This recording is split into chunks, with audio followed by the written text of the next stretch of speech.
Hey everybody, Pastor Jay here from Know the Truth. I've been getting a lot of emails lately, and for the most part I've been ignoring them because they're stupid questions. But I got one that struck a nerve with me. Not because of the content that was in it, but because I forgot to cover it on my War on Christmas episode. And I don't like to forget things. With the permission of her husband, this nice Christian lady sent me an email. So what I'm going to do is I'm going to read the email to you folks so I can clear up a few things. Dear Pastor Jay, this is Christmas time and Christ is our main man. But I have noticed that Santa is always around this time of year and seems pretty popular, more so than Christ. Like every time I see an ad on TV or go to the store, there's Santa.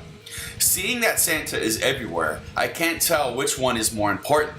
How is it that Santa gets more attention at Christmas time than Christ?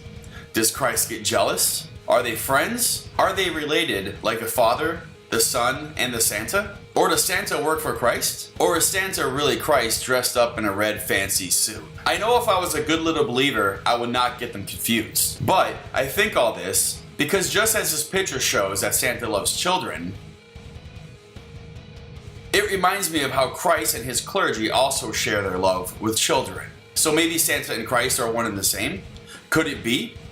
Please help me understand, I just can't figure it out. Your most faithful yet confused sheep of the flock, Susan. Now Susan, this is a very good email. You asked a lot of good questions. It only took me a couple hours on Google, Infowars.com, and Fox News to figure out the answer. So the first question that you asked was, how is it that Santa gets more attention at Christmas time than Christ does? Now this might seem like a simple answer, but it's actually quite complicated, so I'm going to do the best that I can. In 1947, the globalist secular agenda decided to push Christ out of Christmas once and for all. Everybody knows that we're overrun by reptilians now, but at this time, there are only a few of them. Now, let me go on a rabbit trail here and explain to you folks what reptilians are, because I have a feeling that some of you don't even know what that term means. Pretty much, they're alien humans. And they can shapeshift. And they control everything on this planet. But they've never won an argument with a woman. Now what people don't know now is that the reptilians are tracking those of us that have Rh negative blood factor. They were mostly red-haired with green eyes and black-haired with brown eyes. They try to infiltrate themselves into the blonde brown-haired with blue eyes civilization. Now here's the crazy thing, they wanted to mate with those of us that weren't Rh negatives. Rh negatives are hybrids. They are part reptilian and part human. If two Rh negatives try to have a baby, it will either die or be born a blue baby. That's because it's not processing its oxygen properly. Now 5% of the population are currently Rh negative, but they are 15% of the population in England and in the USA. Now what does that mean? Our country is full of these things. Why am I telling you all this? Because you're my flock and you must know the truth. So back to 1947, this is when it all started. There were a few of the reptilians around, and it is actually argued that the War on Christmas started around this time. Now I disagree.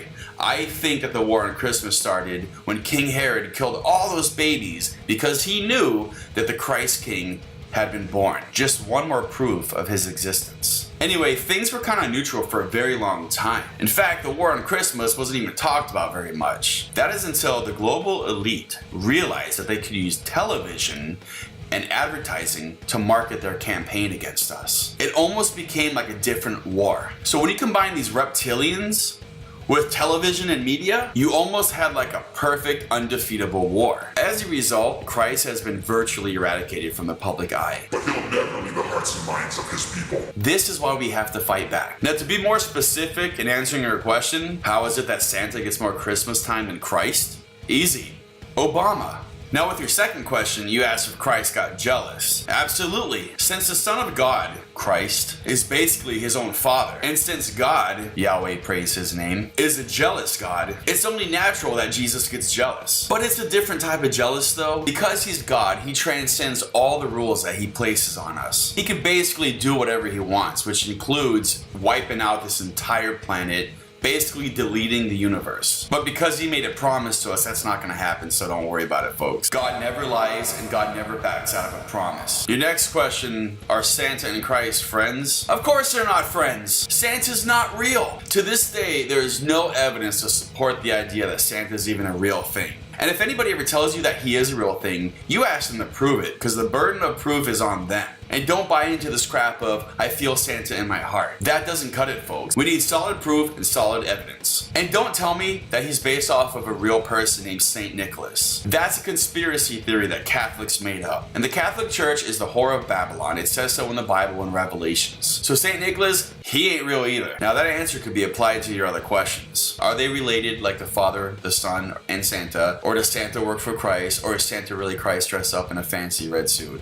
He doesn't exist, so they don't really apply. Now the next point you bring up is the fact that Santa loves children. This one's easy. How else do you think that the global elite or Obama would endear us to a fictional character? Children. As long as you know that everybody that's not you is out to get you, you have nothing to worry about. Just be aware of these things. Something else I'd like to bring to light is how would Santa be able to go around in one night to deliver all those presents to all those children around the world? He's not omnipresent. And omnipresent does not mean give presents to everybody. Stop stealing our words, atheist. Now, if you forget everything I just told you, remember this. If you take the word Santa and you take some of the letters and rearrange them, it spells Satan. So if an atheist ever approaches you on the street while you're out walking your dog one day and they try to shove Santa down your throat, just remember to reverse those last two letters in your mind and shove it down their throat. Now they're going to realize that you just figured them out, and their only option is to run as fast as they can in the opposite direction. You will always win if you remember that. Don't buy into the hype, Susan. Focus only on Jesus and let yourself drown in his blood. He did it all for you. Thanks for watching.